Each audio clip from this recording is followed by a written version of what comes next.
அனைவருக்கும் வணக்கம். ஒரு வாரமா ஜிம்முக்கு போயிட்டு இருக்கனால நம்ம டயட்டிஷியன் சொன்னாரு, நீங்க ஸ்வீட் கொஞ்சம் அதிகமா சாப்பிடாதீங்க. அவரோட எல்லாமே ஒரு நேர்கோட்டில் அமைஞ்சாதான் உன்னால எக்ஸசைஸே பண்ண முடியும். அப்பதான் உன்னால உடம்ப ரெடி பண்ண முடியும். இல்லைன்னா ஒன்றும் செய்ய முடியாது. நீங்க ஸ்வீட் சாப்பிட்டீங்கன்னா எவ்வளவு ஒர்க் அவுட் பண்ணி வேஸ்ட். ஏன்னா டயட்டும் உடஞ்சிரும், உடம்பு வெயிட் போட்டுரும், இன்னொன்று சுகர் வரதுக்கும் வாய்ப்பு இருக்கு அப்படின்னு சொன்னாரு. என் பாடியை பார்த்தாலும் உங்களுக்கு தெரிஞ்சிருக்கும். எக்ஸசைஸே பண்ணாத பாடிங்கிறது பார்த்தாலே தெரியுது. கை ஷேப் இருக்கா, காலு ஏதாச்சும் இருக்கா அவனுக்கு? அவங்கிட்ட போய் கேட்டுக்கிறீங்க, இவெல்லாம் பாடி பில்டரா? ஆனாலும் இன்னைக்கு நான் 1/2 கிலோ லட்டு ஆர்டர் பண்ணிருக்கேன். ஏன்னு கேக்குறீங்களா? அசோக் குமார் வீட்டுக்கு ரைடு. செந்தில் பாலாஜியோட ஜாமீன் மனு 15வது முறையா ரத்து செய்யப்பட்டிருக்கு. பேசுவப்பா, ஏன் பேச மாட்டேன்?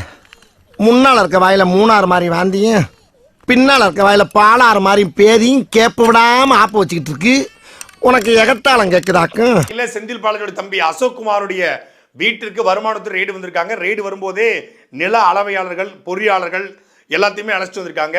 செந்தில் பாலாஜி புதிதாக கட்டி கொண்டிருக்கிற அந்த வீட்டை அளந்து அவருடைய வீட்டில் வருமானத்துறை முழுமையான சோதனைகளில் ஈடுபட்டு வர்றாங்க. இவர்தானா? அப்ப நீங்க எல்லாரும் போங்க போங்க. ரொம்ப நன்றிங்கய்யா. நீ இருடா, எங்க போற? ஒரு சில்லற வேலை இருக்குங்கய்யா. என்ன வேலை?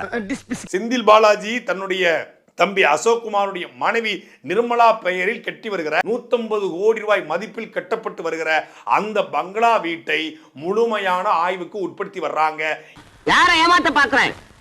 மோசக்காரா ஐயா, எத்தனை பேரை ஏமாத்துறேன் ஐயா? கொஞ்சம் இருங்க. ஏற்கனவே செந்தில் பாலாஜி வீட்டில் ரைடுக்கு போய், அப்புறம் அசோக் குமார் வீட்டில் ரைடுக்கு போய், செந்தில் பாலாஜி உறவினர்கள், நண்பர்கள், குங்குமசுமணி எல்லார் வீட்டுக்கு ரைடு போய் அலசுன்னு அலசி செந்தில் பாலாஜியை கிழிச்சு டாரா கொண்டு புரளி ஜெயில போட்டு வச்சிருக்காங்க. எவ்வளவு ட்ரிக்ஸா என்னை உள்ள கொண்டாட்டீங்களே. வெளியே வாங்க, அவங்கள வச்சுக்கிறேன். புரளி ஜெயிலுக்கு செந்தில் பாலாஜி போய் கிட்டத்தட்ட 178 நாள் ஆகுது. கைது செய்யப்பட்டு இது வரைக்கும் 212 நாள் ஆச்சு. 100வது திருட்டு விழா வெற்றி பெறவும், மேலும் பல வீடுகளில் திருடி 1000வது திருட்டு விழாவை கொண்டாட மனமாற வாழ்த்துகிறோம்.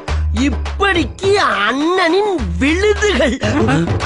லண்டனுக்கு வேற நம்ம ஐயா ஸ்டாலின் வந்து சிகிச்சை விஷயமா போறாராம். புரிஞ்சுதுல உங்களுக்கு? சிகிச்சை விஷயமா போறாப்ல. உனக்கு தெரிஞ்சு போச்சா? உலகத்துக்கே தெரியும்டா நாரப்பேல.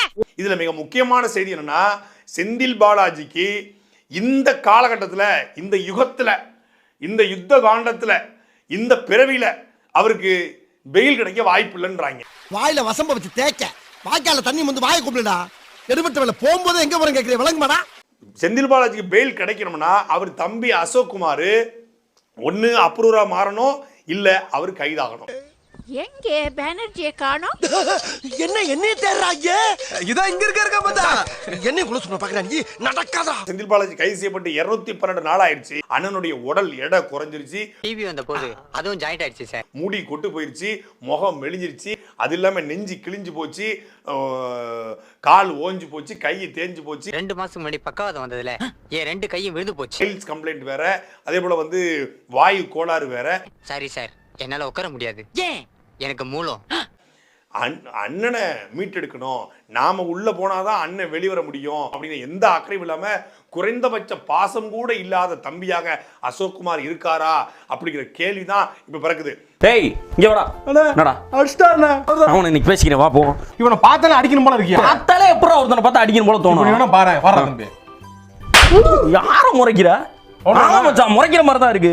என்ன முறைக்கிற? எதுக்கு நான் திருப்பி முறைக்கிறேன்? எல்லாம் வாங்க, அடிக்கிறது ஆழ்த்திக்கிறேன். வா வா வா.